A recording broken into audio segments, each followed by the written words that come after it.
Bismillahirrahmanirrahim. Assalamualaikum warahmatullahi wabarakatuh. Alhamdulillahirabbil alamin wa bihi nasta'in ala umurid dunya waddin. Wassalatu wassalamu ala asyrafil anbiya'i wal mursalin nabiyyina Muhammad wa ala alihi wa sahbihi ajmain wa man ihtada bihudah wattaba atharahu ila yaumiddin. Amma ba'd.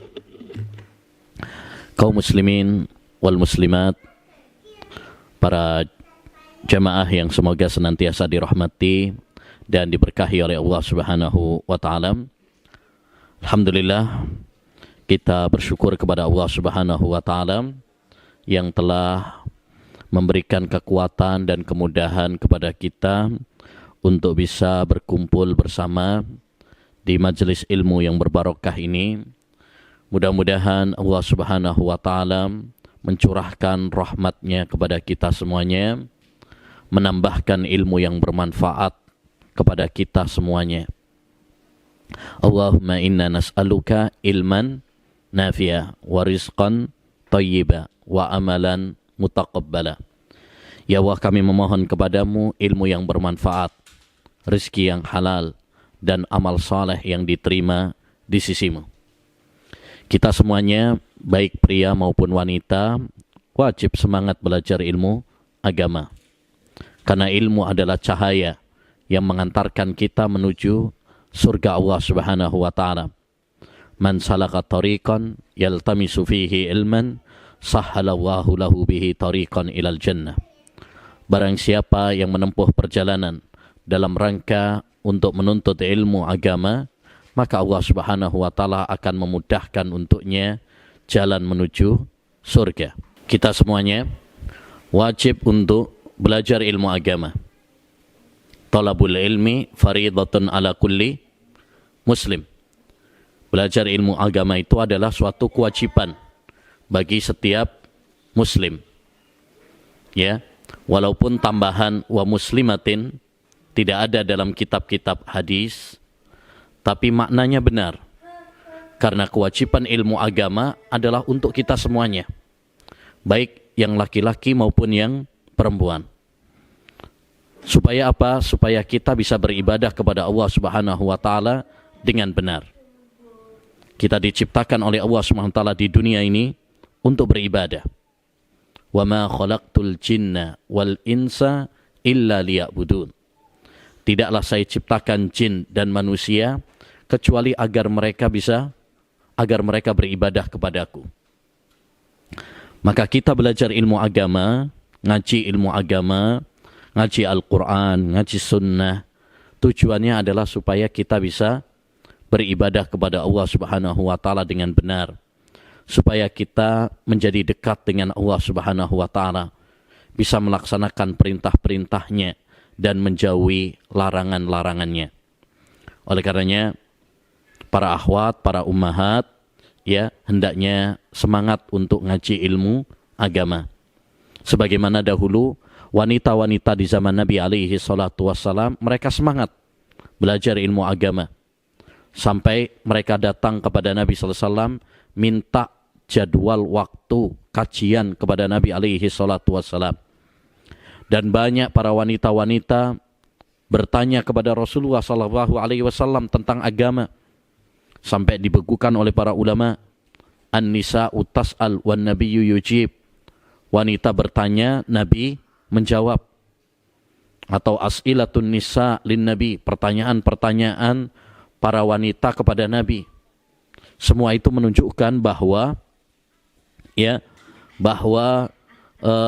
para wanita hendaknya bersemangat dalam belajar ilmu agama. Ya. Dan agar kita sukses dalam belajar ilmu agama, baik ikhwan maupun akhwat, hendaknya bagi kita memperhatikan 5 hal sebagai kunci untuk menggapai ilmu agama. Yang pertama adalah hendaknya bagi kita meluruskan niat kita. Kita ngaji ilmu agama untuk beribadah kepada Allah Subhanahu wa taala, untuk bertakwa kepada Allah Subhanahu wa taala. Kata Sufyan Ats-Tsauri, innama yutlabul ilmu liyuttaqwa. Ilmu itu dicari agar kita bertakwa kepada Allah Subhanahu wa taala. Maka luruskan niat-niat kita dalam belajar ilmu agama. Yang kedua, semangat. Hendaknya bagi kita untuk bersemangat dalam ngaji ilmu agama, termasuk para akhwat, para ummahat. Ya, contoh wanita-wanita di zaman Nabi. Mereka begitu semangat dalam belajar ilmu agama. Mereka datang kepada Nabi alaihi salatu wassalam. Mereka bertanya kepada Nabi. Ini yang perlu kita contoh. Ya, semangat. Ihris ala ma yanfa'uka wasta'in billah. Bersemangatlah kamu dalam melakukan hal-hal yang bermanfaat. Yang ketiga, doa. Ya, hendaknya kita banyak berdoa kepada Allah Subhanahu wa taala agar Allah Subhanahu wa taala menambahkan ilmu yang bermanfaat bagi kita. Ya. Karena doa adalah kunci semua kebaikan di dunia dan di akhirat. Jangan hanya mengandalkan diri kita. Jangan bergantung kepada kehebatan kita, kejeniusan kita. Tetapi merengeklah, memintalah kepada Allah Subhanahu wa taala. Di antara doa yang diajarkan oleh Nabi, Rabbi zidni ilma. Yang diajarkan dalam Al-Quran, Rabbi zidni ilma. Yang diajarkan oleh Nabi, Allahumma inni as'aluka ilman nafi'a. Ya Allah, aku memohon kepadamu ilmu yang bermanfaat. Jadi banyak-banyak apa? Berdoa kepada Allah Subhanahu wa taala supaya kita diberi ilmu yang bermanfaat. Terutama di waktu-waktu yang mustajab. Antara adzan dan qomat, ketika turun hujan, sepertiga malam terakhir, dan lain sebagainya. Yang keempat, hendaknya bagi kita untuk sabar dalam menuntut ilmu. Istiqamah dalam menuntut ilmu. Sabar meluangkan waktu, sabar duduk dalam majelis ilmu, sabar mendengarkan kajian, sabar mencatat, sabar memahami. Semuanya butuh kesabaran. Dahulu Imam Ahmad mengatakan, ta'allamtu babal haidhi tis'a sinin hatta fahimtu. Aku mempelajari bab tentang haid 9 tahun lamanya, sehingga aku memahaminya. Artinya butuh apa? Waktu yang lama, butuh kesabaran. Itu Imam Ahmad butuh waktu 9 tahun untuk mempelajari masalah darah haid. Bagaimana dengan kita? Imam Malik rahimahullah diceritakan bahwasanya beliau dahulu ketika belajar ilmu agama sampai jual genteng rumahnya. Sampai jual genteng rumahnya. Karena menuntut ilmu butuh modal, butuh biaya. Tapi beliau rela walaupun harus menjual genteng rumahnya. Dan banyak para ulama melakukan perjalanan berbulan-bulan hanya untuk mendapatkan satu hadis. Ada yang sampai kencing darah. Semuanya menunjukkan bagaimana kesabaran para ulama dalam menuntut ilmu. Ya. Yang kelima, hendaknya bagi kita untuk memperhatikan adab, akhlak dalam menuntut ilmu. Bil adabi tafhamul ilm. Dengan adab engkau akan mendapatkan ilmu. Maka kita harus menghiasi diri kita dengan adab, dengan akhlak. Terutama kita sebagai seorang muslim, muslimah yang semangat ngaji ilmu agama, kalau kita ingin mendapatkan ilmu, maka hendaknya bagi kita untuk menghiasi diri kita dengan adab. Sebab kita sering mendengar ayat-ayat Al-Quran, sering mendengar hadis-hadis Nabi Sallallahu Alaihi Wasallam. Kalau kita tidak mempelajari adab dan menerapkannya, maka ini akan menjadi bumerang bagi kita. Para ikhwan dan akhwat yang semoga dirahmati oleh Allah Subhanahu wa taala, pada kesempatan yang mulia ini insyaallah taala, karena ini yang paling banyak adalah kajian ummahat pada dasarnya, tema yang akan kita ambil adalah mahkota akhlak wanita muslimah. Ya. Taib. Islam adalah agama yang sangat indah. Satu-satunya agama yang diridhoi oleh Allah Subhanahu wa taala. Innad dina indallahil Islam. Sesungguhnya agama yang diridhoi oleh Allah Subhanahu wa taala adalah Islam. Wa may yabtaghi ghairal islami dinan fala yuqbala min wa huwa fil akhirati minal khasirin. Barang siapa yang mencari agama selain Islam, maka tidak diterima oleh Allah Subhanahu wa taala, dan dia termasuk orang-orang yang merugi. Oleh karenanya kita patut bangga, bergembira, bersyukur ketika kita dipilih oleh Allah Subhanahu wa taala sebagai seorang muslim, sebagai seorang muslimah. Kita patut bangga. Ya, bersyukur, bergembira, dan wajib bagi kita untuk merawatnya, menjaganya sampai ya akhir kehidupan kita nanti. Wala tamutunna illa wa antum muslimun. Jangan kalian mati kecuali dalam keadaan Islam. Ya. Para ikhwan dan akhwat yang semoga dirahmati oleh Allah Subhanahu wa taala, Islam adalah agama yang sangat memuliakan wanita. Ya, Islam itu agama yang sangat memuliakan wanita. Sejak kecil, ya, Allah Subhanahu wa taala menganjurkan untuk memuliakan para wanita. Makanya dalam Al-Quran surat An-Nahl ayat 58, Allah Subhanahu wa taala menyebutkan bahwa perilaku orang-orang jahiliyah itu dahulu mereka nggak suka kalau punya anak perempuan. Wa idza busyira ahaduhum bil unsa dhalla wajhuhu muswaddaw wa huwa kadhim. Kalau salah seorang di antara mereka, yaitu orang-orang jahiliyah, ya, diberi kabar bahwa anaknya perempuan, marah dia.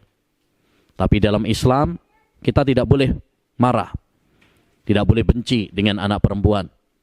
Bahkan kita disuruh bersyukur, bergembira. La taqrahul banat fa innahunnal mu'nisatul ghaliyatul mujahazat.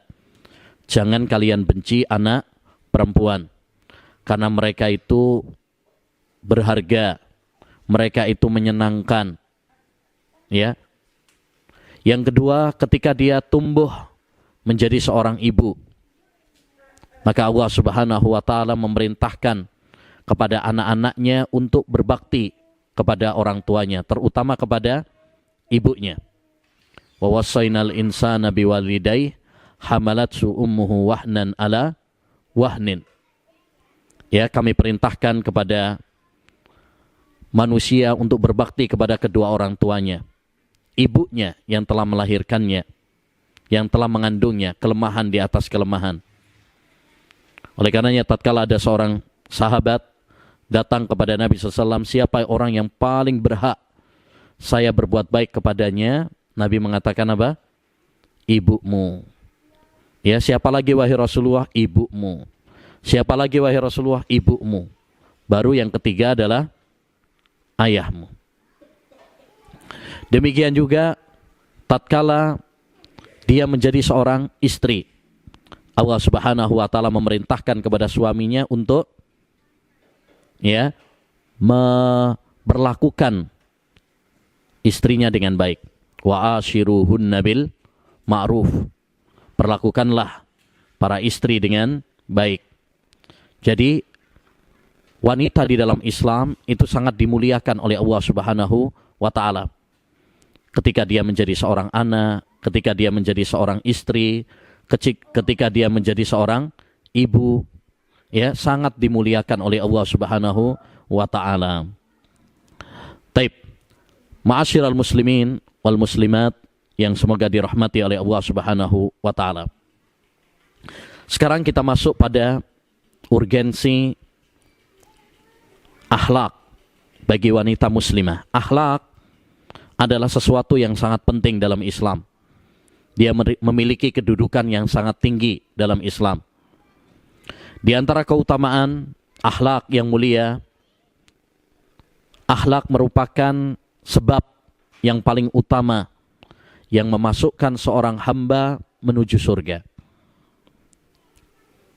Sebagaimana dalam hadis ketika Nabi SAW ditanya tentang an aktsari ma yudkhilun nasal jannah. Wahai Rasulullah, amalan apa yang paling banyak memasukkan orang itu ke surga? Maka Nabi menjawab, taqwallah wa husnul khuluq. Takwa kepada Allah dan akhlak yang baik. Takwa kepada Allah ini hubungan antara seorang hamba dengan Allah Subhanahu wa taala. Dan akhlak yang baik ini hubungan antara seorang hamba dengan sesama manusia. Makanya kita harus memperhatikan dua hal ini. Hubungan kita dengan Allah Subhanahu wa taala dan hubungan kita dengan sesama manusia. Dua-duanya harus baik. Jangan sampai kita baik sama Allah tapi nggak baik sama manusia. Atau baik sama manusia tapi nggak baik sama Allah Subhanahu wa ta'ala. Dua-duanya kita harus berbuat baik. Ya, baik sama Allah Subhanahu wa ta'ala dan baik sama manusia. Yang kedua, ma'asyiral muslimin rahimani wa rahimakumullah, di antara yang hendaknya kita perhatikan keutamaan akhlak yang baik adalah bahwa akhlak termasuk pemberat timbangan amal kebaikan kita di surga, di akhirat. Sebagaimana dalam hadis, ma min syai'in asqalu fil mizan min husnil khuluq. Tidak ada amalan yang lebih memberatkan timbangan daripada akhlak yang mulia. Ya, semua amal kita nanti akan ditimbang oleh Allah Subhanahu wa taala. Dan amalan yang paling memberatkan timbangan kita di akhirat adalah akhlak. Ya, selain dari tauhid tentunya. Yang ketiga, di antara keutamaan akhlak, bahwa akhlak ini menjadikan kita termasuk orang yang dekat dengan Nabi di surga. Sebagaimana dalam hadis, inna min ahabbikum ilayya wa aqrabikum minni majlisan yaumal qiyamah ahasinakum ahlaqa. Orang yang paling saya cintai di antara kalian dan orang yang paling dekat dengan saya besok pada hari kiamat adalah orang yang baik akhlaknya. Jadi semakin baik akhlak kita, maka kita akan semakin dekat dengan Nabi SAW di surga. Dan di antara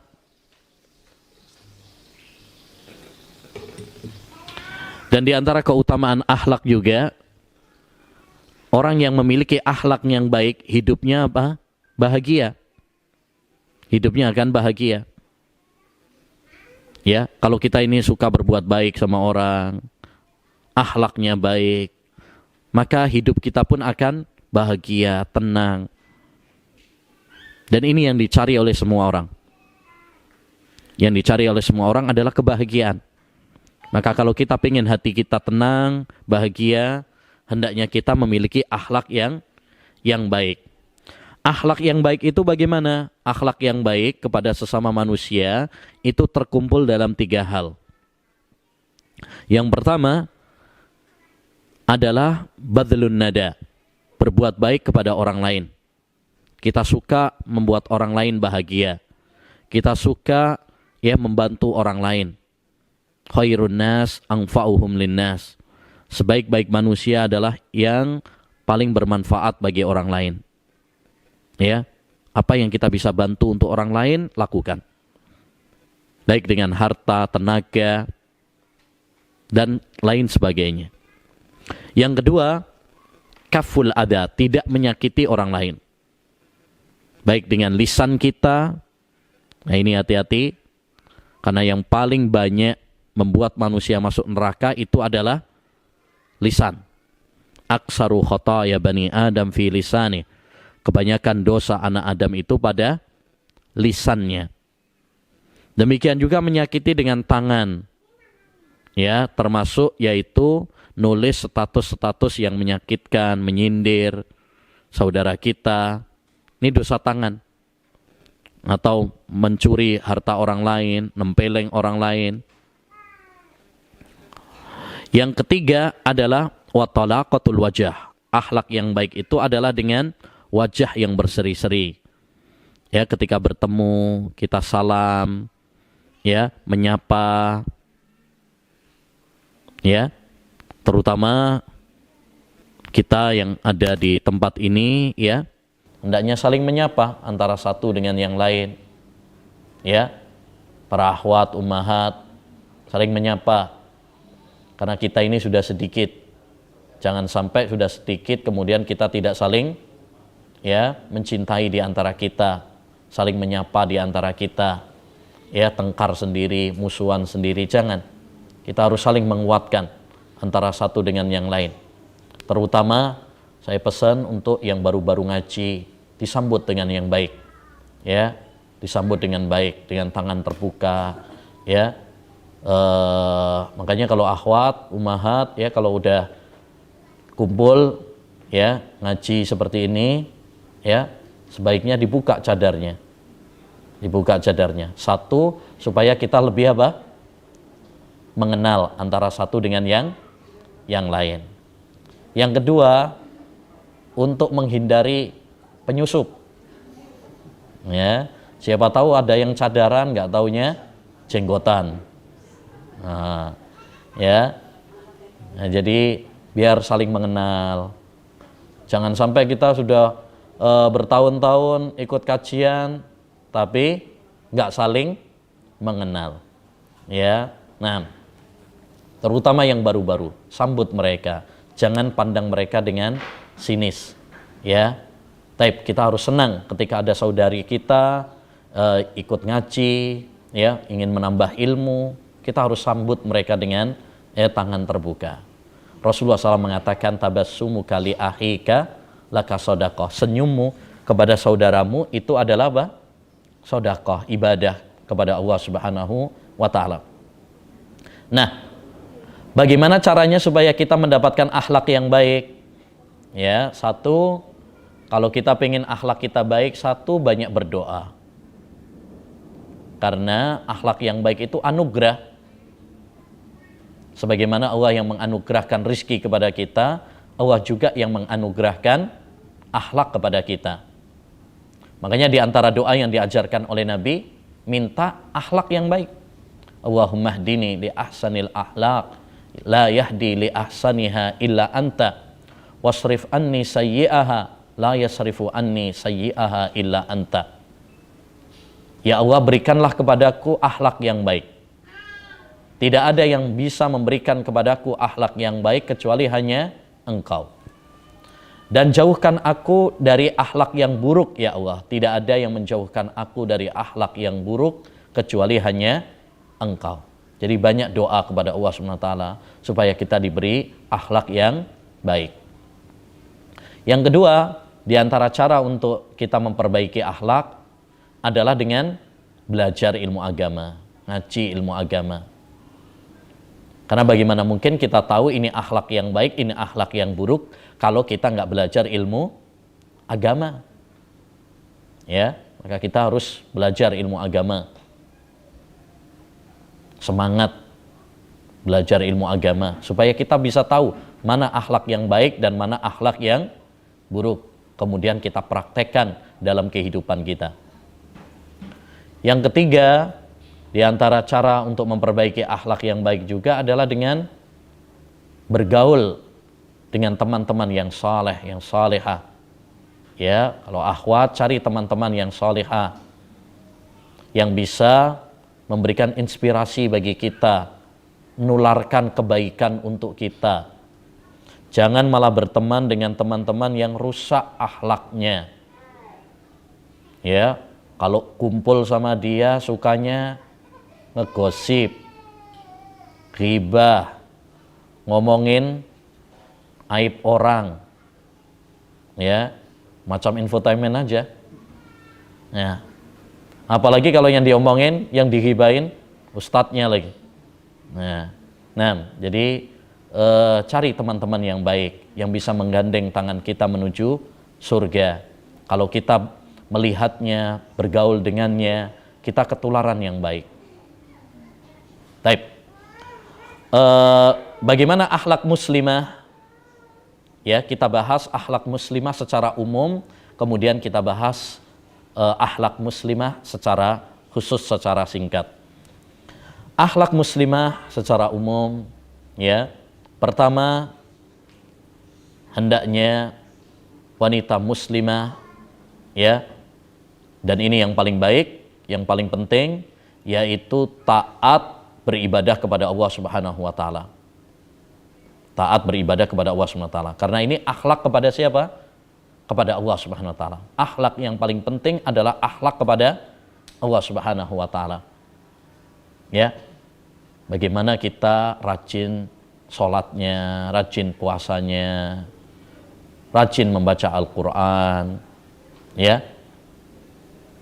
Melaksanakan kewajiban-kewajiban dan menjauhi larangan-larangan. Sebagaimana dalam surat An-Nisa ayat 34, Allah mengatakan, "Fas-solihatu qanitatun hafidhatul lil ghaibi bima hafidhallah." Wanita yang solihah itu adalah yang qanitat. Apa qanitat? Yang rajin beribadah. Rajin sholat, puasa, sedekah, baca Quran, zikir kepada Allah SWT. Hafidhatul lil ghaib, menjaga hak suaminya tatkala ditinggal oleh suami. Ini wanita yang solehah. Makanya ini penting untuk diketahui apa arti solehah. Nah, kita pengen jadi istri yang solehah, pengen menjadi ibu yang solehah, menjadi wanita yang solehah. Bahkan banyak ya orang Indonesia namanya Siti Solehah, Nur Solehah. Nah, solehah itu apa? Solehah artinya wanita yang baik hubungannya dengan Allah dan baik hubungannya dengan sesama manusia. Itu arti dari soleh atau solehah. Orang yang memperbaiki hubungannya dengan Allah dan memperbaiki hubungannya dengan sesama manusia. Nabi SAW, perhatikan juga dalam hadis Nabi SAW. Nabi bersabda, "Idza shallatil mar'atu khamsaha wa shamat sahraha wa hafizat farjaha, ya qila laha udkhulil jannah min ayyi abwabiha syi'ti." Wanita yang salat 5 waktu, wanita yang puasa Ramadan, wanita yang taat sama suaminya, wanita yang menjaga farjinya, maka akan dikatakan kepadanya, masuklah kamu ke surga dari pintu mana yang kamu suka. Perhatikan dalam hadis ini Nabi memberikan 4 kriteria. 2 kriteria pertama berkaitan dengan ibadah dia, hubungan dia dengan Allah. Ya, dia rajin sholat. Yang kedua rajin puasa Ramadan. Yang ketiga itu kaitannya dengan hubungan dengan sesama manusia, terutama kepada suaminya, karena hak ya seorang wanita kalau sudah menikah itu yang paling tinggi adalah hak suami. Kalau belum nikah, hak yang paling tinggi itu hak orang tua. Tapi kalau sudah nikah, maka hak suami lebih tinggi bagi seorang wanita, mengalahkan hak orang tua. Masya Allah, ini menunjukkan kepada kita betapa besarnya haknya seorang suami. Taib. Ini yang pertama. Jadi akhlak secara umum yang pertama adalah akhlak kepada Allah SWT, yaitu dengan taat beragama, beribadah kepada Allah SWT. Yang kedua, di antara akhlak penting juga yang hendaknya dimiliki oleh seorang wanita muslimah adalah berhias dengan sifat malu. Ya, seorang wanita muslimah hendaknya memiliki sifat malu. Nabi bersabda, "Inna likulli dinin khuluqa wa khuluqul insani al-haya." Ya, setiap agama itu memiliki akhlak, dan akhlak terbaik wanita adalah sifat malu. Ya, memiliki sifat malu. Malu di sini maksudnya apa? Malu dari melakukan hal-hal yang haram. Bukan malu untuk kebaikan ya, tapi malu dari hal-hal yang diharamkan oleh Allah SWT. Malu kalau dia membuka auratnya, ya, malu kalau dia kasar sama suami dan anak-anaknya, malu. Bukan malu dari kebaikan, mau ikut kajian malu, nah itu bukan malu yang baik, itu malu yang tercela malahan. Makanya Aisyah pernah mengatakan, ni'man nisa'un nisa'ul ansar lam yamna'hunna haya'uhunna ayyatafaqqahna fid din. Sebaik-baik wanita itu adalah wanita Ansar. Ya. Sifat malu tidak menghalangi mereka dari bertanya kepada Rasulullah SAW tentang agama. Makanya dalam surat Al-Qasas ayat 25 Allah ceritakan tentang dua wanita yang ditolong oleh Nabi Musa, ya, karena mereka antri gitu ya, antri tapi nggak mau campur bareng dengan laki-laki, ya, kemudian dibantu oleh Nabi Musa alaihi salam. Setelah itu sang wanita datang kepada Musa, kata Allah SWT, faja'athu ihdahuma tamsi ala istihya.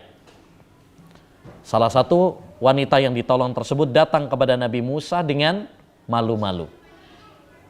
Ya, jadi sifat wanita muslimah memiliki sifat apa? Malu. Kalau sudah hilang sifat malu ini, nah ini yang terjadi adalah kerusakan. Dia nggak malu, seperti banyak kita jumpai wanita-wanita zaman sekarang, ya, hilang sifat apa? Malunya, malah malu-maluin, ya. Nah, pakai baju, ya, menampakkan auratnya, nggak malu. Bahkan kita lihat banyak wanita, ya, kadang sebagiannya ngerokok tanpa malu. Itu laki-laki saja kalau ngerokok itu berarti sudah nggak malu. Nah ini kadang ada perempuan juga ngerokok. Ya ini berarti sudah hilang apa? Malunya. Tapi yang kedua, yang ketiga di antara sifat atau akhlak wanita muslimah yang harus dijaga adalah menjaga kehormatan. Menjaga kehormatannya. Ya, menjaga farjinya, jangan sampai terjerumus dalam hal-hal yang haram, baik itu perzinaan, baik itu LGBT atau yang lainnya. Lebih-lebih kalau sudah nikah, jaga, ya. Nabi SAW tadi mengatakan apa? Idza shallatil mar'atu khamsaha wa shamat shahraha wa hafizat farjaha wa ata'at zaujaha. Wanita kalau dia sholat 5 waktu, ya, puasa Ramadan, menjaga farjinya, taat kepada suaminya. Berarti salah satu karakter adalah yang perlu diperhatikan adalah menjaga farji. Terutama pada zaman kita sekarang, zaman yang begitu dahsyat apa? Fitnah-fitnah, apalagi di sini ya, godaan mungkin lebih apa? Lebih besar. Oleh karenanya hendaknya bagi kita untuk menjaga kehormatan kita, ya, menjaga kesucian kita. Dengan cara bagaimana? Satu, ya, jangan sering-sering keluar rumah kalau tanpa hajat, keperluan. Ya. Yang kedua, tidak mengizinkan laki-laki yang bukan mahram masuk ke rumah kita tanpa, ya, izin suami. Karena ini sarana menuju kerusakan. Kemudian yang ketiga, kalau kita berbicara dengan laki-laki, ya, maka nggak usah dibuat-buat suaranya, biasa aja. wala tahdha'na bil qaul fayatma'alladzi fi qalbihi marad.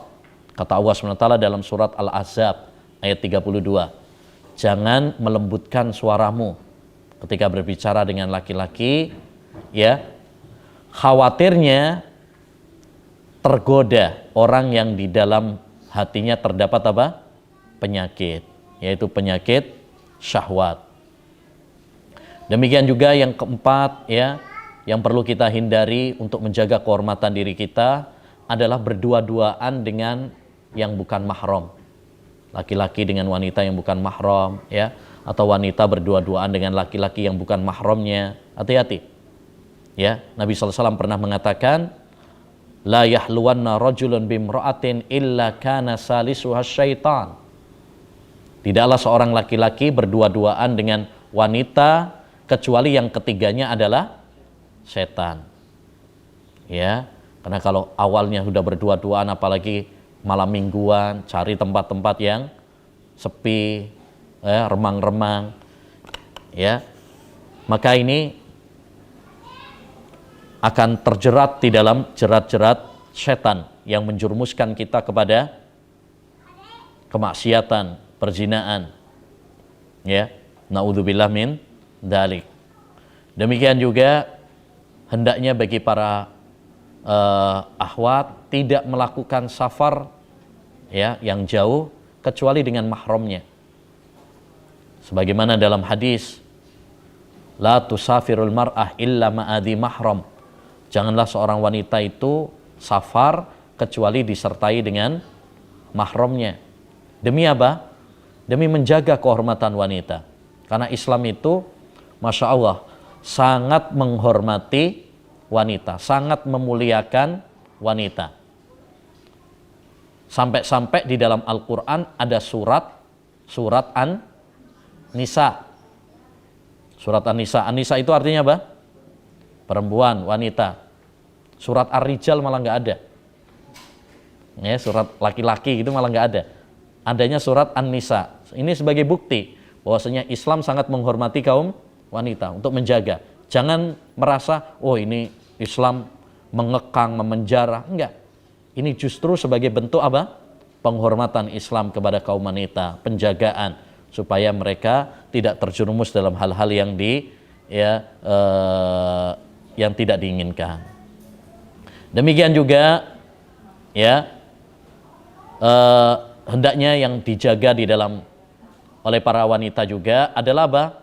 Memperhatikan pakaiannya, jilbabnya. Ya, ini kewajiban. Ya, baca surat Al-Ahzab ayat 59. Ya ayyuhan nabi kulli azwajika wa banatika wa nisa'il mu'minin yudnina 'alaihinna min jalabibihinna. Wahai Nabi, katakan kepada istri-istrimu, kepada anak perempuanmu, dan kepada wanita-wanita yang beriman. Jadi bukan wanita Arab, ya, wanita-wanita yang beriman. Berarti jilbab itu adalah kewajiban bagi wanita-wanita yang beriman, bukan budaya Arab. Ini kewajiban dari Allah Subhanahu wa taala. Hendaknya mereka mengenakan jilbab-jilbab mereka. Dzalika adna ay yu'rafna fala yu'dzain. Ya, di antara hikmah dari jilbab adalah apa? Kata Allah Subhanahu wa taala, yang demikian itu agar mereka diketahui. Maksudnya diketahui bahwa mereka adalah wanita yang baik. Ya. Kalau wanita itu pakai jilbab, orang tahu, oh ini insya Allah orang-orang yang baik. Ya. Beda sama yang nggak pakai jilbab. Ya, apalagi kalau, ya, auratnya kelihatan. Ya. Nah, ini akan disifati sebagai wanita-wanita yang nggak baik, nakal. Fala yu'dzain, sehingga nggak diganggu. Makanya biasanya orang-orang, ya, laki-laki nakal itu, preman-preman itu biasanya godanya yang nggak berjilbab. Ya, ada yang lewat, ya, digangguin, disiulin. Ya. Tapi jilbab di sini jilbab yang memenuhi standar, ya. Ada syarat-syaratnya. Satu, menutup seluruh badan selain yang dikecualikan. Ya, wajah dan telapak tangan. Yang kedua, nggak boleh apa? Ketat. nggak boleh ketat, hendaknya longgar. Jangan ketat yang menggambarkan bentuk tubuh kita. Kemudian harus tebal, jangan sampai tipis yang tembus pandang. Ya, yang keempat, nggak boleh menyerupai pakaian yang merupakan ciri khasnya laki-laki. Jadi pakaian perempuan sudah ada ciri khasnya sendiri. Pakaian laki-laki ada ciri khasnya sendiri. Nggak boleh ya perempuan menyerupai laki-laki, laki-laki menyerupai perempuan. Nggak boleh. Jadi sudah ada ciri khasnya sendiri. Kemudian juga nggak boleh menyerupai pakaian wanita-wanita kafir. Nah ini syarat-syarat jilbab wanita muslimah. Ya, yang hendaknya bagi kita untuk memperhatikannya. Kemudian di antara akhlak yang sangat penting juga untuk diperhatikan oleh para wanita muslimah adalah yang berapa ini berarti? Ibadah kepada Allah SWT. Kemudian sifat malu. Kemudian yang ketiga menjaga kehormatan. Yang keempat menjaga lisan. Menjaga lisan. Ini penting nih untuk diperhatikan. Karena kebanyakan dosa anak Adam itu pada lisannya. Aksaru khotaya bani Adam fi lisanih. Kebanyakan dosa anak Adam itu pada lisannya. Terutama para wanita. Terutama para wanita. Dulu pernah disebutkan dalam sebuah hadis, ada seorang sahabat bertanya kepada Rasulullah, "Wahai Rasulullah, ada seorang wanita, fulana, dia rajin sholat, dia rajin puasa, ya, sholat malam, rajin, puasa sunnah rajin, sodakohnya rajin, tapi wahai Rasulullah, dia suka menyakiti tetangganya dengan lisannya." Maksudnya kalau ngomongnya apa? Pedes, lebih pedes daripada sambal, ya, nyelekit, ya. Nah, kata Nabi apa? La khaira fiha iya finnar. Nggak ada baiknya wanita seperti itu, dia di neraka. Naudzubillah min dzalik. Makanya perhatikan para akhwat, para ummahat, kita kalau udah ngaji jaga lisan kita, karena ini yang paling banyak memasukkan kita ke neraka. Ya. Demikian juga ketika Nabi dalam khutbah, Nabi menyebutkan apa? Uritun nar fa idza aksaru ahliha minan nisa. Aku diperlihatkan neraka. Ternyata yang paling banyak penduduk neraka itu adalah dari wanita. Kemudian ada seorang wanita bertanya, "Kenapa wahai Rasulullah?" Ya, kata Nabi, li'anna kunna takfurnal ashir wa tuksirnas syaka.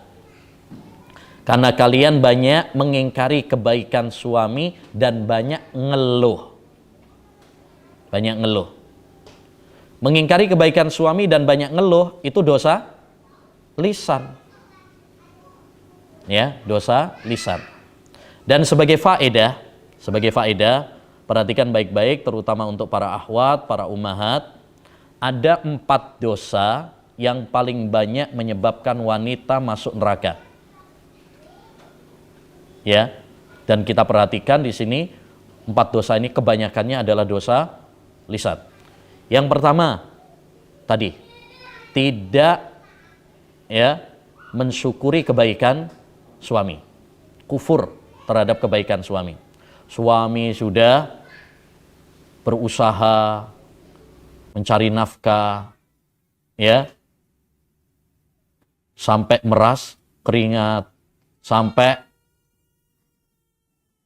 apa, ya, sampai remuk tulangnya.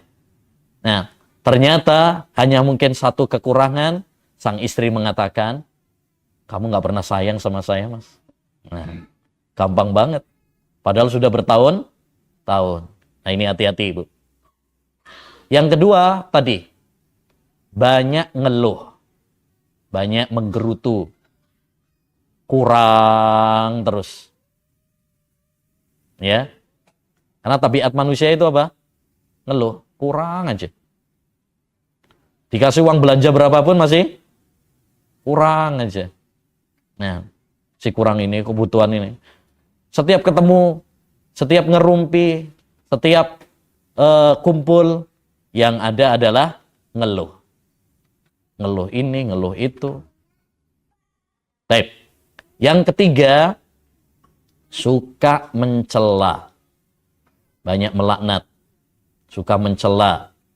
Suka menodai kehormatan saudaranya. Termasuk gosip. Ya. Nah ini. Walaupun ini bapak-bapak juga banyak yang suka ghibah, tapi lebih parah lagi apa? Emak-emak, ya. Ya. Nah, hati-hati. Dosa ghibah itu termasuk dosa besar.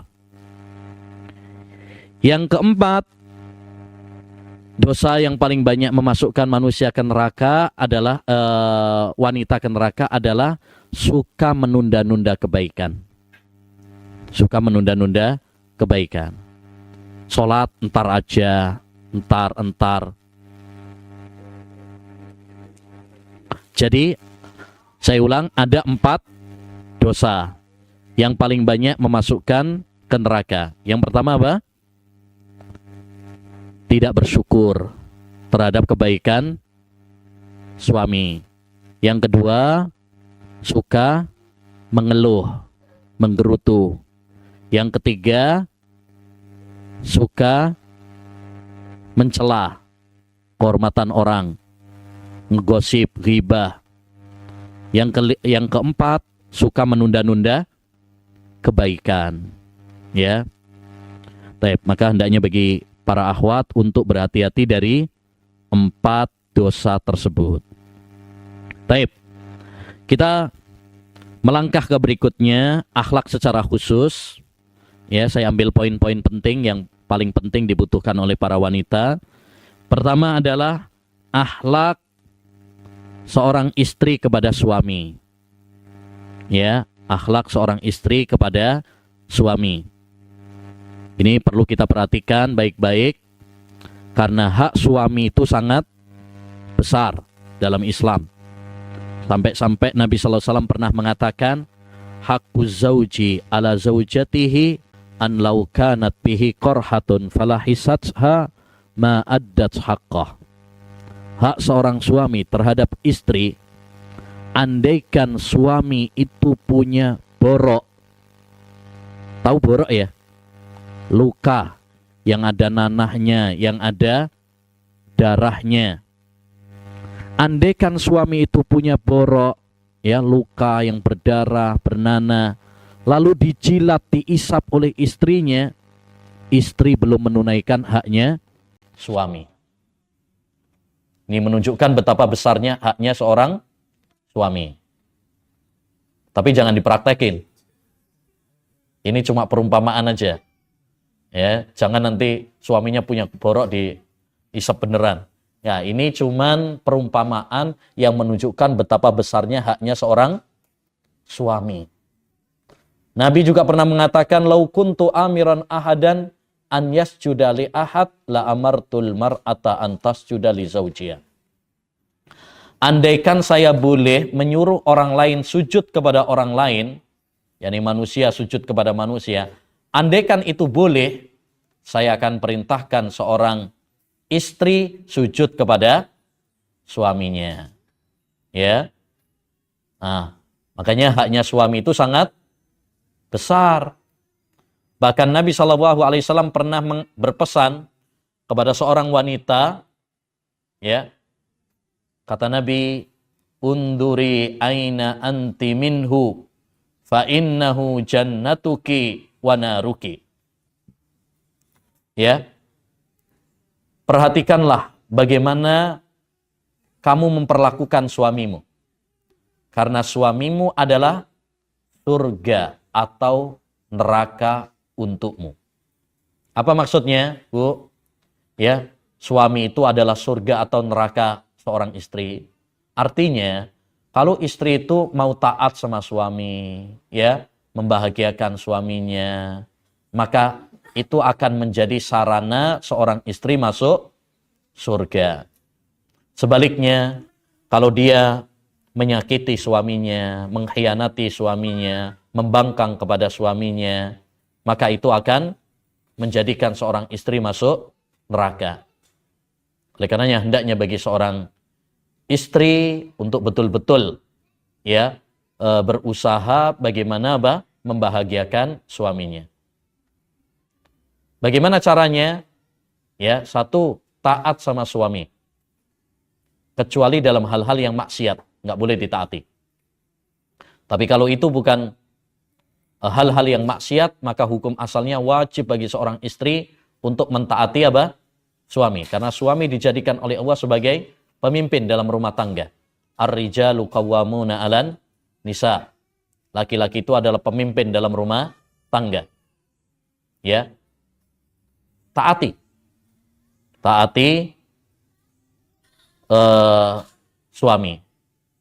Bahkan ini tadi sudah kita sampaikan hadisnya, salah satu yang menjadikan wanita itu masuk surga. Bahkan akan diperintahkan kepadanya, masuklah surga dari pintu mana yang kamu suka, itu taat kepada suami. Bahkan dalam sebuah hadis Rasulullah mengatakan, la tajidul mar'atu halawatal iman hatta tuti'a zaujah. Seorang istri itu tidak akan merasakan manisnya iman sampai dia taat kepada suaminya.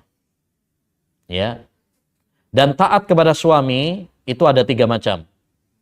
Yang pertama, jika suami memerintahkannya perintah Allah Subhanahu wa taala. Maka di sini hukumnya? Wajib ditaati. Suami nyuruh istrinya pakai jilbab, wajib ditaati? Wajib. Karena itu perintah Allah Subhanahu wa taala. Suaminya enggak memerintah saja, wajib bagi dia untuk memakai. Apalagi kalau suaminya memerintahkan. Suami nyuruh istrinya ya, sholat 5 waktu misalkan, wajib ditaati? Wajib. Karena itu perintah Allah Subhanahu wa taala. Baik. Yang kedua, kalau perintah suami tersebut bertentangan dengan perintah Allah Subhanahu wa taala, maka tidak boleh untuk ditaati. Sebab Nabi bersabda, la ta'ata li makhlukin fi maksiatil khaliq. Tidak ada ketaatan kepada makhluk dalam hal maksiat kepada Allah Subhanahu wa taala. Kalau suami nyuruh colpot jilbab, ya, copot jilbab, nggak boleh ditaati. Kalau suami nyuruh untuk cukur alis, ya, atau pakai tato, ya, suruh pakai tato kayak bule-bule itu loh, nah misalkan, nggak boleh ditaati itu, karena itu terlarang, dan itu ada larangannya.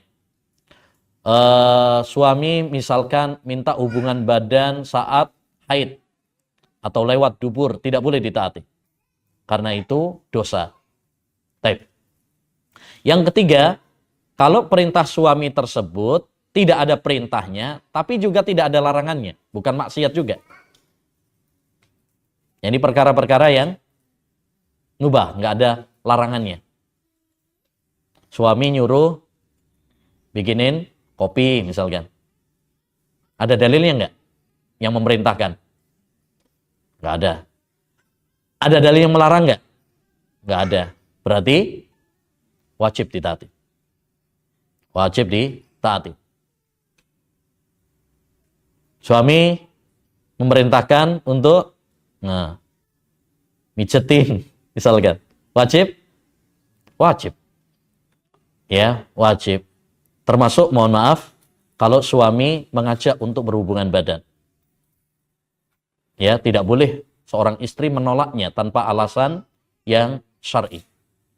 Sebagaimana dalam hadis, idza da'a ar-rajulu imra'atahu ila firashihi fa'abat an taji'a la'anat al-malaika hatta tusbih. Kalau seorang suami mengajak istrinya teranjang, yakni untuk berhubungan badan, kemudian istri enggan, ya nggak mau, lagi nggak mood misalkan, ya, yakni bukan alasan yang syar'i, malaikat akan melaknatnya sampai pagi. Jadi ini masalah yang penting untuk diperhatikan. Jangan dianggap apa? Remeh. Kalau ini masalah sepele, nggak mungkin Nabi sampai ngasih ancaman seperti itu. Sebab ya yang namanya syahwat itu kalau ditunda bisa berbahaya. Apalagi kalian di lingkungan seperti ini, ya. Nah, tiap hari keluar rumah udah lihat, ya, aurat-aurat, ya, berkeliaran. Nah ini kalau kemudian suami menginginkan, kemudian tidak terpenuhi, itu bisa berbahaya. Akhirnya apa?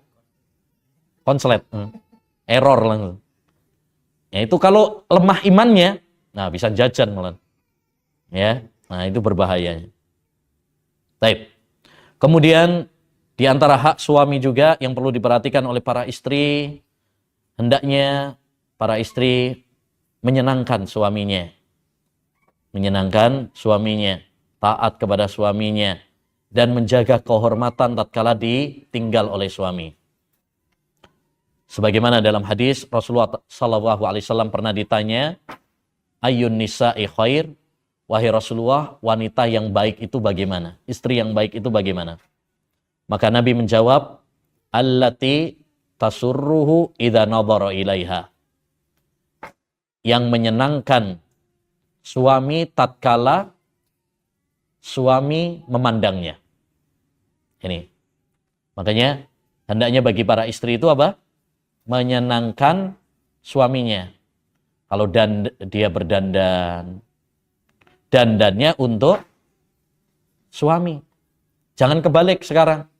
Sekarang banyak orang kebalik, dandan untuk orang lain. Kalau ada acara, dandan. Kadang berjam-jam malah dandannya. Tapi sama suaminya, ala kadarnya. Kadang masih kecut-kecut gitu. Ya. Nah, ini nggak boleh. Harusnya berdandannya untuk suami. Kemudian kalau suami datang itu disambut dengan baik. Itu menyenangkan suami.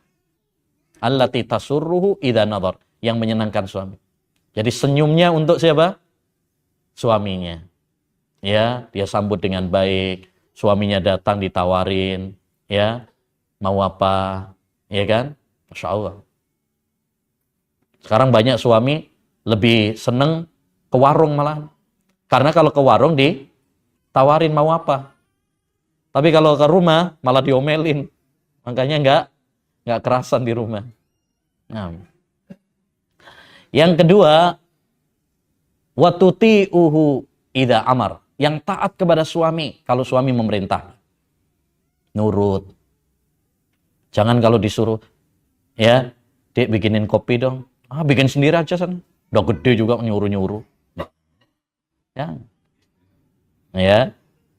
Nah, hendaknya bagi seorang istri untuk taat kepada suaminya. Ini istri yang salihah. Kemudian watahfadhuhu fi ghaibatiha. Dia menjaga kehormatannya tatkala suami enggak ada. Suaminya kerja, jangan malah ya chattingan sama mantan. Nah ini bahaya nih. Habis reunian malah akhirnya dekat sama mantan. Akhirnya CLBK, cinta lama belum kelar. Ya, cinta lama bersemi kembali. Cinta lama bubarkan keluarga. Akhirnya banyak yang berantakan rumah tangganya gara-gara tadi. Makanya hendaknya bagi kita waspada. Ya, kita harus menjaga kehormatan. Karena kita sekarang hidup di zaman yang penuh dengan fitnah. Baik, ini akhlak kepada suami. Baik, berikutnya akhlak kepada anak. Ini juga penting. Diperhatikan bagaimana akhlak kita kepada anak. Terutama bagi para orang tua, ibu, ya. Bagi ayah hendaknya memperhatikan akhlak kita kepada anak kita. Apa akhlak kita kepada anak? Ya, nomor satu tentu bersyukur kalau kita punya anak. Karena itu anugerah dari Allah Subhanahu wa Ta'ala. Baik anak laki-laki maupun anak perempuan. Semuanya adalah anugerah, nikmat dari Allah Subhanahu wa Ta'ala. Yang kedua, ya, di antara akhlak kepada anak juga sayang, penyayang sama anak. Ya. Disebutkan di dalam hadis, tazawwajul wadudal walud. Nikahilah wanita yang penyayang. Kemudian Nabi juga mengatakan khairun nisa'i Quraisy, sebaik-baik wanita Quraisy ahnahu lil waladi wa ahfadhuhu lil ba'al. Yang penyayang sama anak dan sama suami. Sebaik-baik wanita Quraisy adalah yang paling sayang sama suaminya dan paling sayang sama anaknya. Jadi hendaknya punya sifat lembut, sayang. Jangan galak-galak, Bu. Ya, ada sebuah buku judulnya menarik nih. Ibu galak kasihan anak. Ibu galak kasihan anak. Ya. Jadi hendaknya kita apa? Memiliki sifat cinta dan kasih sayang, lembut sama anak. Ya. Nah, kemudian di antara akhlak kita kepada anak kita adalah hendaknya mendidik anak kita dengan baik. Terutama untuk para ibu ya. Saya tekankan untuk para ibu. Kenapa? Karena yang paling banyak berinteraksi dengan anak itu adalah ibu. Betul, seorang ayah ya sebagai kepala rumah tangga. Tapi kepala rumah tangganya sering keluar rumah untuk mencari nafkah, gitu kan?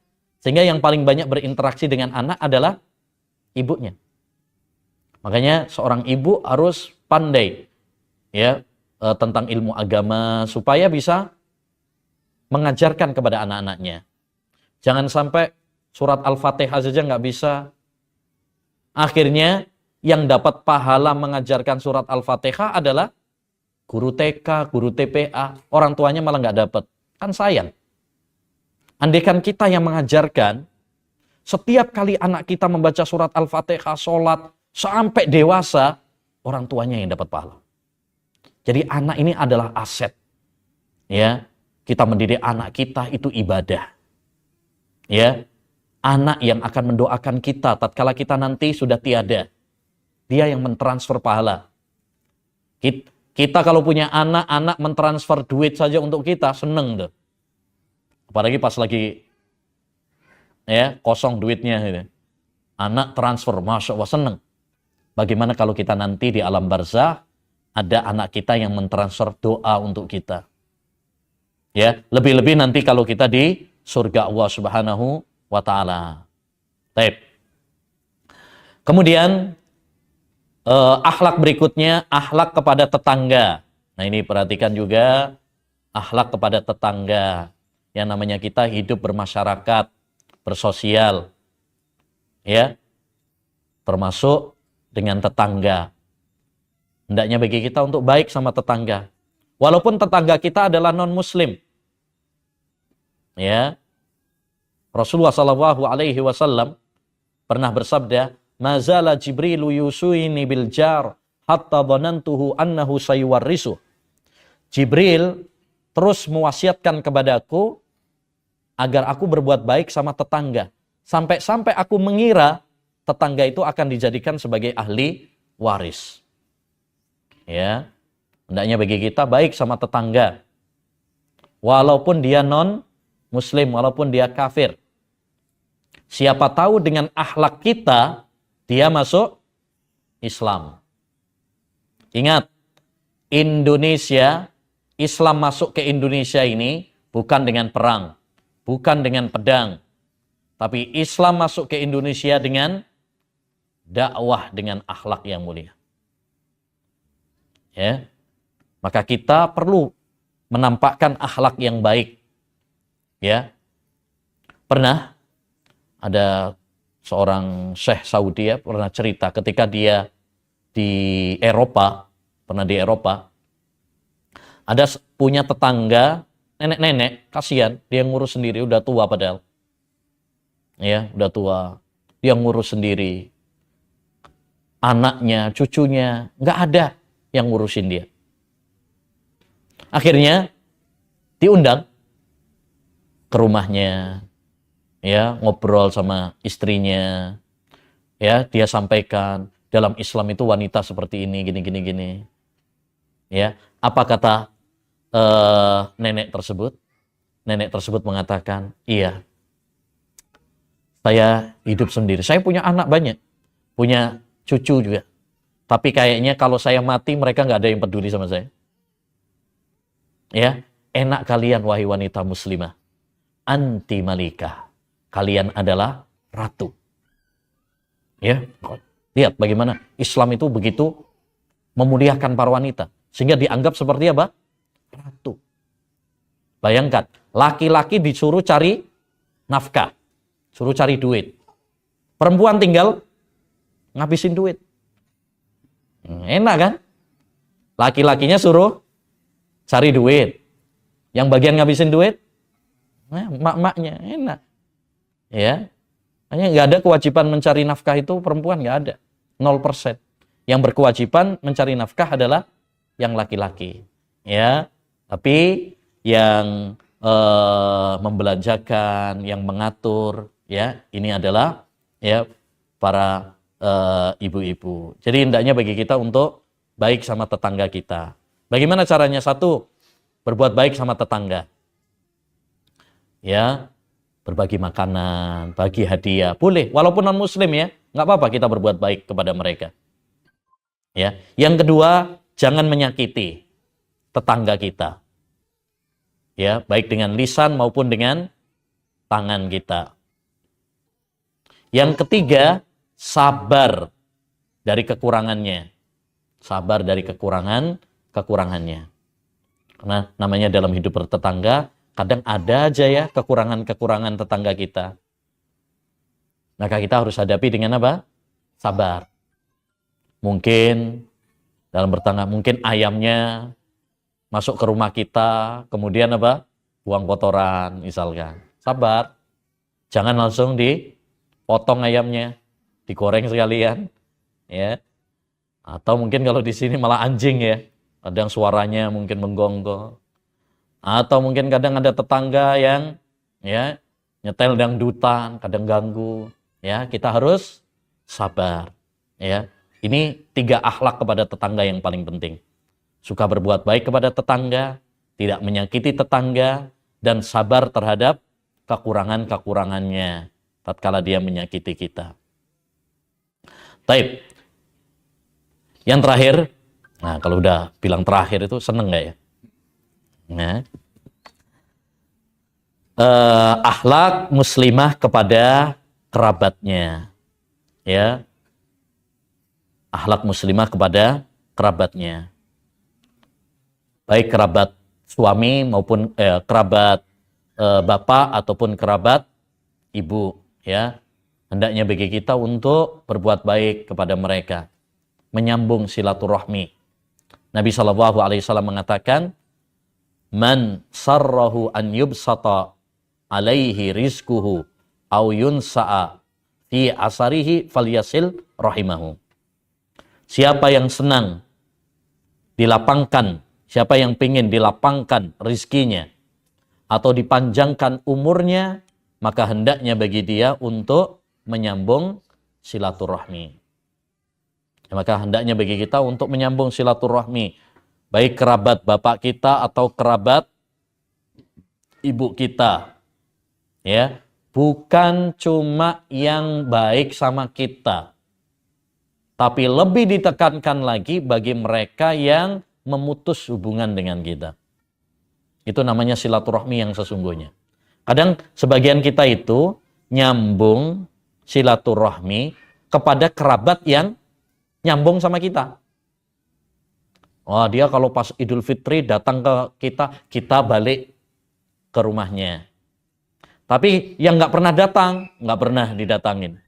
Nah, Nabi pernah mengatakan, laisal wasilu bil mukafi. Orang yang silaturahmi itu bukan yang imbal balik. Orang yang baik, kemudian kita sambung kepada dia. Bukan, kata Nabi. Walakinnal wasila man wasala man qata'ak. Tetapi orang yang silaturahmi itu adalah yang menyambung orang yang memutus. silaturahmi kepada kita. Dia udah bertahun-tahun nggak menyapa kita, bertahun-tahun nggak pernah mampir ke rumah kita. Kita yang datang ke rumahnya, itu hakikat silaturahmi yang sesungguhnya. Kalau membalas kebaikan dengan kebaikan, itu udah biasa. Tapi berbuat baik kepada orang yang menyakiti kita, ya, orang yang memutus hubungan dengan kita, ini baru akhlak yang hebat. Ya. Kalau ada orang yang berbuat baik sama kita, kemudian kita baik sama dia, itu wajar, udah biasa tuh. Ya, bahkan binatang pun akan baik kepada siapapun yang berbuat baik. Lihat anjing, anjing itu akan baik sama tuannya, karena dia telah berbuat baik sama dia. Ya, tapi yang paling spesial itu adalah kalau kita baik sama orang yang menyakiti kita, orang yang memutus hubungan dengan kita. Nah itu baru akhlak yang hebat. Baik. Demikian para ikhwan dan akhwat, ya, para ummahat yang bisa disampaikan tentang mahkota wanita muslimah, mahkota akhlak wanita muslimah. Mudah-mudahan apa yang telah kita pelajari, ya, bisa kita pahami dengan baik dan bisa kita terapkan dalam kehidupan kita sehari-hari. Ya, mudah-mudahan kita semuanya menjadi orang-orang yang saleh, yang salihah, ya, dan bisa menggapai surganya, ya, berkumpul dengan keluarga kita tercinta. Amin ya rabbal alamin. Baik. Ada waktu 20 menit katanya untuk soal jawab. Mungkin saya yang nanya atau mungkin jamaah yang nanya. Siapa dulu? Saya yang nanya dulu apa? Oh, saya yang tanya dulu. Di sana ada ininya, ada mic-nya. Oh, siap. Pertanyaan pertama. Ada 6. Dari saya 4. Nih. Atau bawa ke sana sekalian. Oh, ada dari panitia juga? Wah, Masya Allah. Apa itu? Tiket umroh?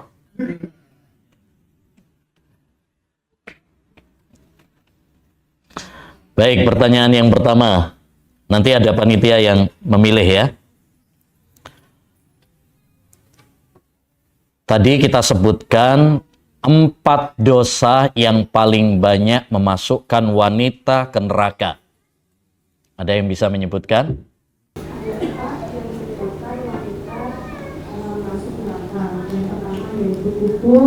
Seperti yang salah apa yang dilakukan oleh suami, yang kedua suka mencela, yang kedua mengandung, yang ketiga suka mencela, dan yang terakhir suka menunda-nunda kebaikan.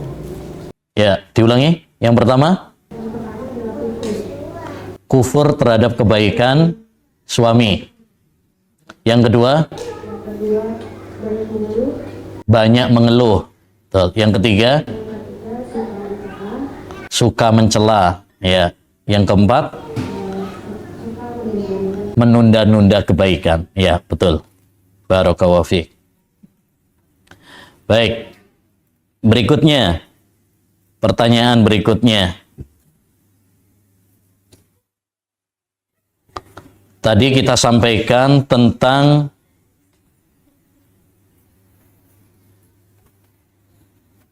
lima kunci mendapatkan ilmu.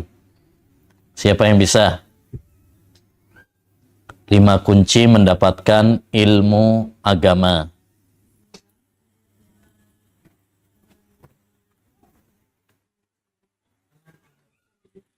Meluruskan niat. Yang kedua, semangat.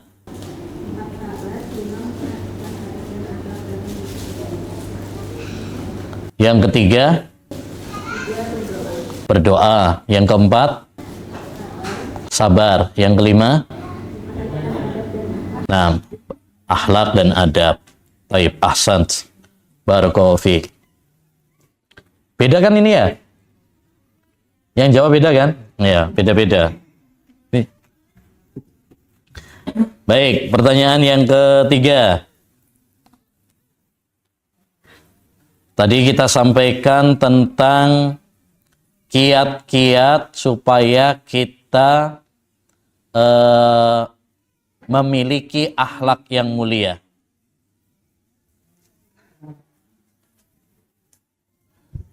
Kalau bisa nggak baca catatan.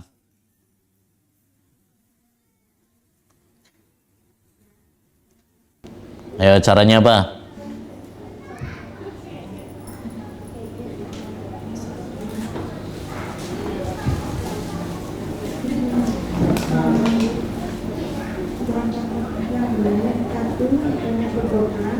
Berdoa.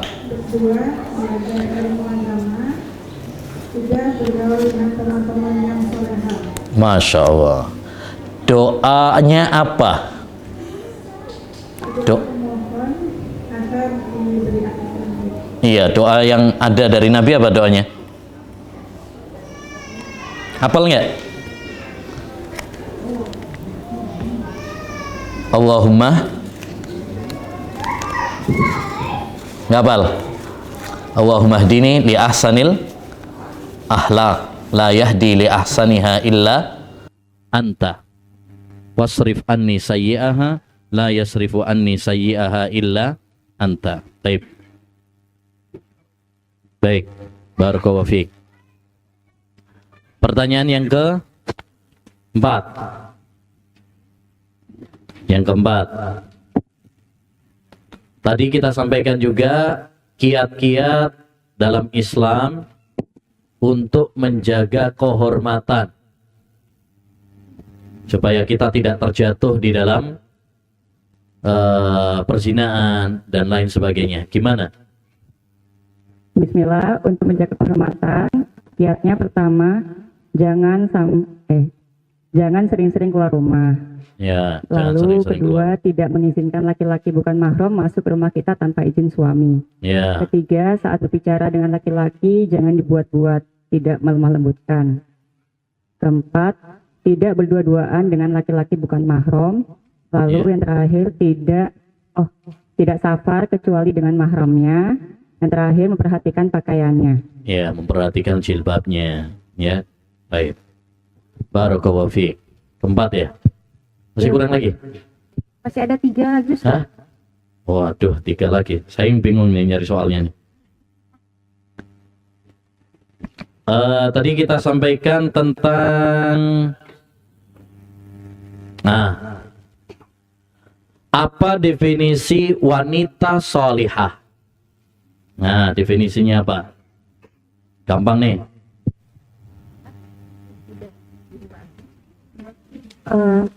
Bismillah, wanita soleha adalah wanita yang hubungannya baik dengan Allah dan juga sesama manusia. Aduh, kurang keras.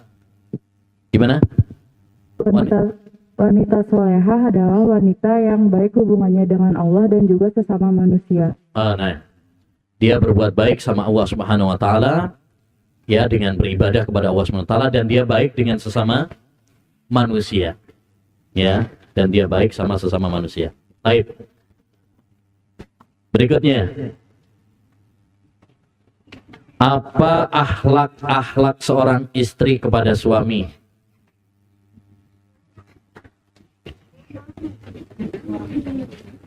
Bismillah. Yang pertama, jika suami menyuruh taat akan hukum Allah, maka wajib ditaati. Nah, kalau mentaati suaminya, kecuali dalam hal yang maksiat, ya, nggak boleh ditaati. Kedua, jika perintah suami merupakan perintah mubah, maka wajib ditaati. Gimana? Jika perintah suami merupakan Ini macam-macam ketaatan, ya. Perintah suami terhadap istri ada berapa tadi? 4. Ada 3 ya? 1, perintah suami yang sesuai dengan perintah Allah. Allah, maka ini wajib ditaati. Taib. Yang kedua, kalau perintah suami, Jika tidak ada ketaatan kepada makhluk, jika bertentangan kepada kalau itu hukum Allah. maksiat maka tidak boleh ditaati. Yang ketiga, jika perintah suami merupakan perintah mubah, maka wajib ditaati. wajib ditaati. Kalau istri nyuruh apa? Kalau suaminya nyuruh apa? Bikinin kopi wajib ditaati? Nggih, Pak. Wajib ya. Siap ya? Siap. Nah. Terus apa lagi akhlak seorang istri kepada suami? Menyenangkan suaminya. Menyenangkan suaminya, membahagiakan suaminya, senyum pada suaminya, dandan untuk suaminya. Terus apa lagi? Pokoknya 4 tadi satu katakan. Menjaga kehormatannya tatkala ditinggal oleh suami. Nah, baik. Sekarang akhlak kepada terakhir ya. Akhlak kepada anak. Nah, siapa yang bisa? Akhlak kepada anak. Bismillah. Bersyukur karena telah diberikan anugerah Nah, anak. karena anak itu aset ya. Nah, Terus lalu penyayang, mendidik penyayang sama mendidik dengan anak, cara lemah jangan lembut, diomelin melulu. Terus mendidik dengan cara yang ahsan. dididik dengan baik. Masya Allah. Selesai, sudah ya. Baik. Baik, selanjutnya ini ada beberapa pertanyaan yang masuk. Ya Bismillah kita jawab semampunya. Bismillah, Assalamualaikum warahmatullahi wabarakatuh. Ustadz, bagaimana jika suami bersifat baik, royal, dan hal baik-baik lainnya kepada orang lain, tapi kepada istri dan anak-anaknya nggak demikian, maunya sendirian saja. Waduh, ini curhat namanya, curhat tentang suaminya. Nanti kalau suami curhat tentang istrinya, ya. Taib. Nabi SAW mengatakan khairukum li ahlihi wa ana khairukum li ahli. Sebaik-baik kalian adalah yang paling baik sama keluarga, dan saya adalah yang paling baik sama keluarga. Jadi patokan akhlak yang baik itu adalah sama keluarga. Jangan sampai kita sama orang lain baik, tapi sama keluarga sendiri, sama istri sendiri, sama anak sendiri nggak baik. Itu berarti akhlaknya nggak baik.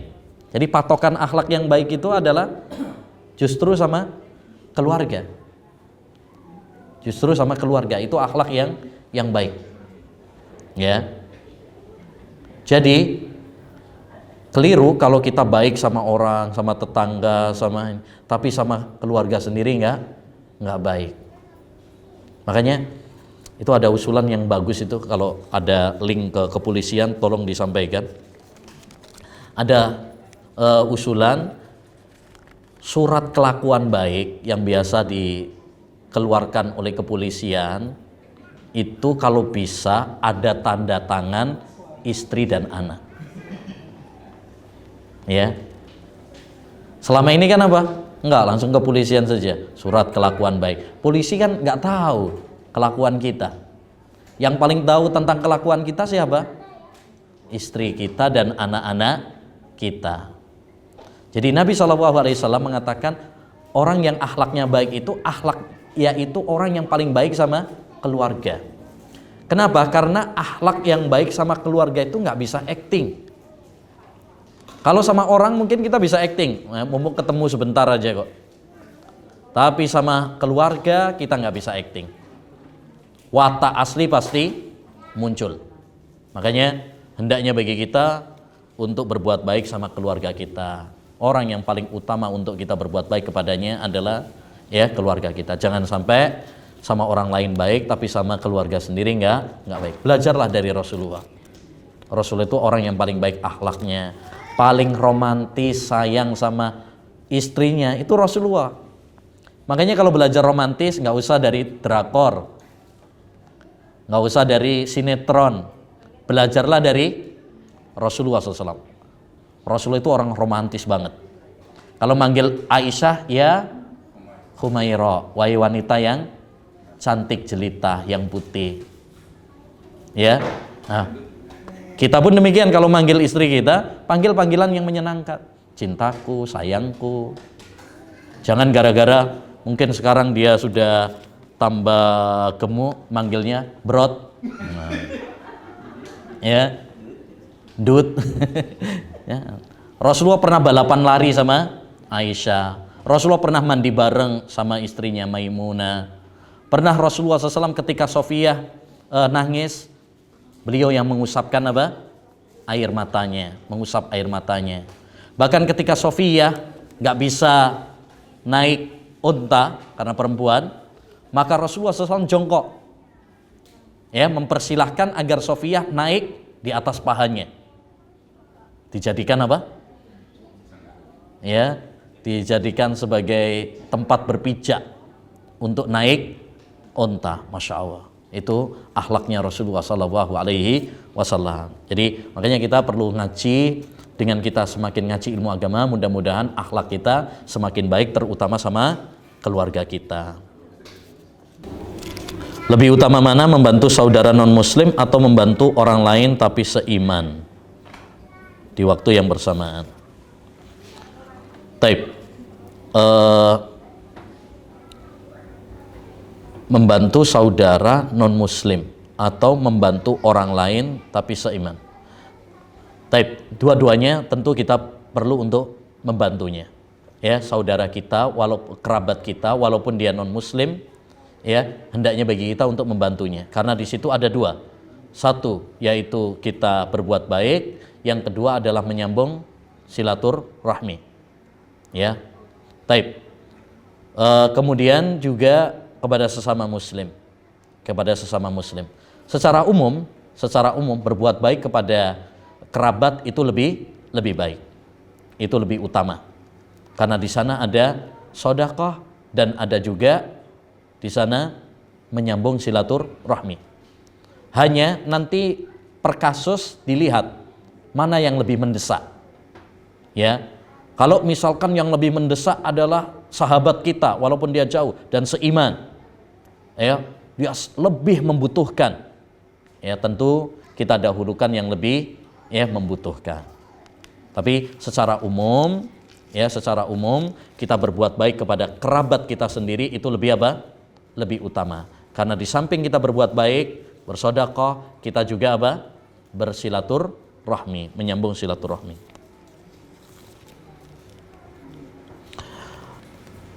Ahsanallahu ilaikum. Afwan, izin bertanya, bagaimana jika adik saya sudah terlanjur jatuh dalam pergaulan yang salah dikarenakan temannya? Apa yang dapat saya lakukan sebagai seorang kakak karena saya dan orang tua merasa bersalah atas hal ini? Kalau dia terlanjur, ya, nggak ada kata terlanjur, ya, kalau sudah memang tidak ada kata terlambat, selama masih apa? Masih hidup, orang bisa saja berubah. Maka hal yang paling penting pertama, doakan supaya dia mendapatkan apa? Hidayah. Kita tidak pernah tahu bagaimana akhir kita nanti. Ya, maka hendaknya bagi kita untuk banyak berdoa kepada Allah Subhanahu wa taala. Dulu Fudail bin Iyad memiliki anak yang nakal, sudah dinasihatin. Akhirnya dia berdoa kepada Allah, ya Allah, aku sudah berusaha semaksimal mungkin. Ya, saya serahkan dia kepadamu. Di akhir hayatnya anaknya tersebut bertaubat kepada Allah dan baik. Jadi jangan pernah putus asa dari rahmat Allah Subhanahu wa taala. Tetap hendaknya bagi kita untuk berusaha berdoa. Kemudian menasehati di waktu yang tepat dengan kata-kata yang baik. Kewajiban kita hanya menasehati. Adapun hidayah serahkan kepada Allah Subhanahu wa taala. Afwan, di luar tema, bagaimana cara mencuci baju dengan mesin cuci yang benar jika bajunya bercampur juga dengan najis?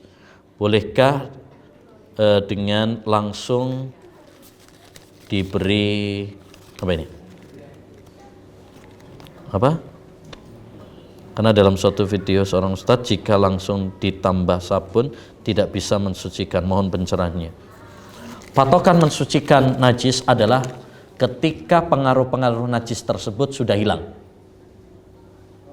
Jadi kalau sudah nggak ada baunya, nggak ada warna najisnya, berarti sudah hilang najisnya. Jadi patokannya mudah. Ya, dia misalkan terkena najis, ngompol misalkan anak kita, maka bau pesingnya kalau dia sudah hilang, berarti sudah sudah suci. Ya, sudah suci. Apalagi pakai air, itu lebih cepat. Nggak pakai air saja, para ulama mengatakan boleh. Kalau misalkan tinggal dikeringin, yang penting apa? Udah hilang baunya, warnanya, ya, berarti sudah suci. Jadi patokan suci itu adalah ketika pengaruh dan tanda-tanda najisnya sudah hilang.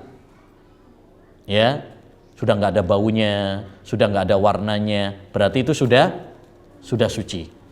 Dengan cara seperti tadi, ya, misalkan dicampur dengan yang najis, kemudian dikasih sabun, dikasih air, sudah bersih, harum, ya sudah, itu sudah suci. Adapun apa yang disampaikan oleh ustadz tersebut bahwa itu tidak boleh, ya, maka ini tidak benar. Ya, nggak tahu ustadz siapa. Yang jelas itu tidak benar. Karena patokan suci itu kalau sudah hilang pengaruh najisnya, sudah hilang, itu sudah suci. Tapi Ustadz, apa penyebabnya wanita tidak memiliki rasa malu? Bagaimana kita menyikapi wanita yang sudah pakai pakaian syar'i namun akhlaknya kurang baik? Baik. Kenapa sifat malu bisa hilang? Ya tadi banyak.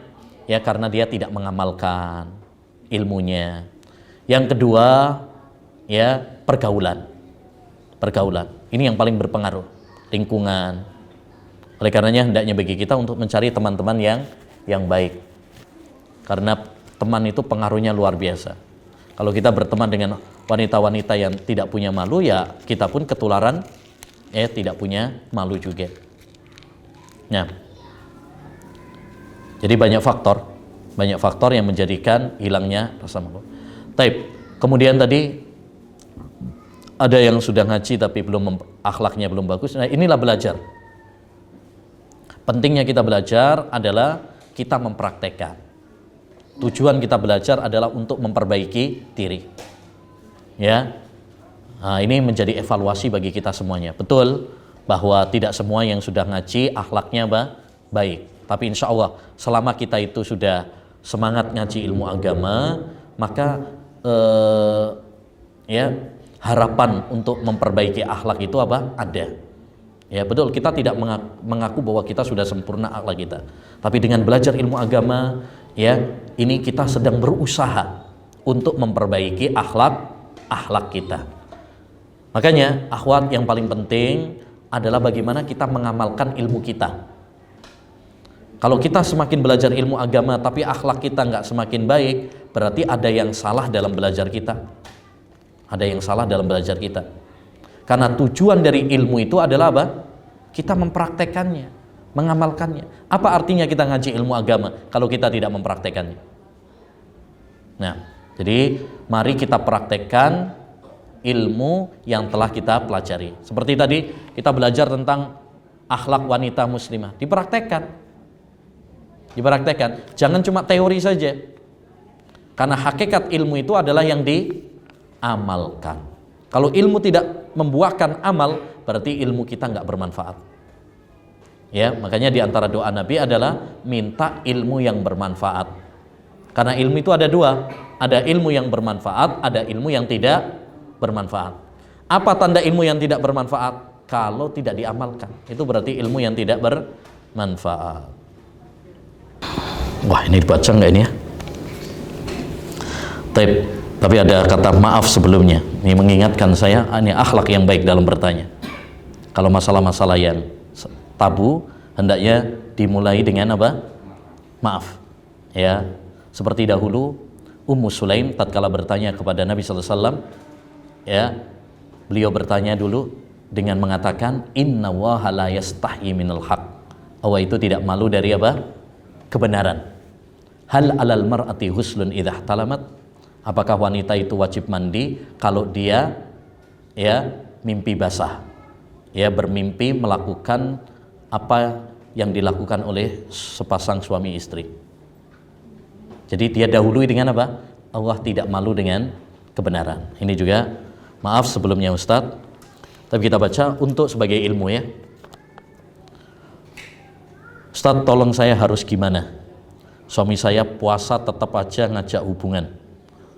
Lagi datang bulan juga, dan bahkan mohon maaf ya terkadang minta lewat dubur, tapi saya tolak.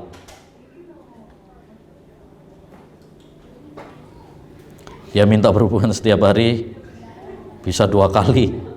Kalau tidak dikasih marah-marah. Saya ingin cerai tapi takut anak-anak kekurangan karena saya tidak punya penghasilan. Taib. Pertama, ini kaitannya dengan suami dan kaitannya dengan istri. Terkait tentang suami, tentu ya suami yang tadi mengetahui istrinya puasa Ramadan. Ini di sini puasa Ramadan ya. Kalau puasa sunnah ya, maka sang istri harus membatalkan. Karena hak suami lebih besar. Hak suami lebih besar. Kalau sang istri misalkan puasa sunnah, Senin Kemis misalkan, tapi kemudian suaminya mengajak hubungan badan, hendaknya dia membatalkan. Kenapa? Karena taat kepada suami wajib, dan dia sedang melakukan perbuatan sunnah. Yang wajib lebih utama daripada yang sunnah. Tapi kalau puasa Ramadan wajib, ya, puasa Ramadan wajib, maka tidak boleh bagi sang istri untuk membatalkan. Suruh nunggu malam. Karena Allah Subhanahu wa taala sudah membolehkan malam hari. Uhilla lakum lailatas siyam ar-rafasu ila nisaikum. Dihalalkan bagi kalian untuk berhubungan kapan? Malam. Ya, malam. Jadi sudah benar ketika seorang istri ketika puasa Ramadan diajak berhubungan dia menolak, ini sudah benar. Yang salah di sini adalah siapa? Suami. Ya, suami. Taib, demikian juga tadi sudah kita sampaikan, kalau suami memerintahkan dan itu maksiat tidak boleh untuk ditaati. La ta'ata li makhluk fi maksiatil khaliq. Tidak ada ketaatan kepada makhluk dalam hal maksiat kepada Allah. Seperti minta berhubungan tatkala puasa Ramadan atau tatkala datang bulan, ya, nggak boleh, dilarang oleh Allah Subhanahu wa taala. Yas'alunaka 'anil mahid qul huwa adan fa'tazilun nisaa fil mahid. Jauhilah ya, wanita istri-istri kalian ketika dia haid. Maksudnya jangan berhubungan badan ketika apa? Haid. Ya. Selain berhubungan badan boleh. Yang tidak boleh adalah jima. Adapun yang selain dari jima maka boleh. Ya, demikian juga yaitu jima lewat dubur. Ini dilarang. Ya, dan termasuk dosa besar. Jadi ketika sang istri menolak, ini sudah benar. Karena la ta'ata li makhluk fi maksiatil khaliq. Tidak ada ketaatan kepada makhluk dalam hal maksiat kepada Allah Subhanahu wa taala. Hanya mungkin cara menolaknya disampaikan dengan cara yang baik. Mungkin sang suami ya belum tahu tentang hukumnya, atau bisa jadi karena lagi syahwatnya lagi apa? Ya, keubun-ubun, ya. Tidak bisa mengerem syahwatnya. Nah, ini perlu disampaikan dengan cara yang baik. Ya, diingatkan bahwa itu adalah terlarang dan dicari solusi dengan cara yang baik. Misalkan dengan cara apa? Onani. Onani antara suami istri boleh. Ya, onani antara suami istri adalah boleh. Misalkan tatkala haid tadi misalkan, ya, yang penting bukan jima. Taib. Adapun tentang masalah cerai ini perlu difikirkan baik-baik, ya, difikirkan baik-baik, perlu istikharah, perlu musyawarah, ya, tidak boleh tergesa-gesa. Kalau bisa mempertahankan rumah tangga dengan cara memperbaiki kekurangan-kekurangan yang ada, itu lebih baik. Tapi kalau memang, ya, setelah istikharah, setelah musyawarah, setelah dilakukan usaha-usaha solusi memperbaiki rumah tangga dan ternyata yang terbaik adalah berpisah, maka tawakal kepada Allah Subhanahu wa taala, mudah-mudahan itu yang terbaik dan diganti dengan yang lebih baik. Ya, karena Islam membolehkan juga perceraian kalau memang itu adalah jalan yang terbaik. Baik. Demikian yang bisa kita bahas, mudah-mudahan bermanfaat bagi kita semuanya. Kurang lebihnya mohon maaf, ya. Kita tutup dengan doa kafaratul majlis. Subhanakallahumma wa bihamdika asyhadu an la ilaha illa anta astaghfiruka wa atubu ilaik. Assalamualaikum warahmatullahi wabarakatuh.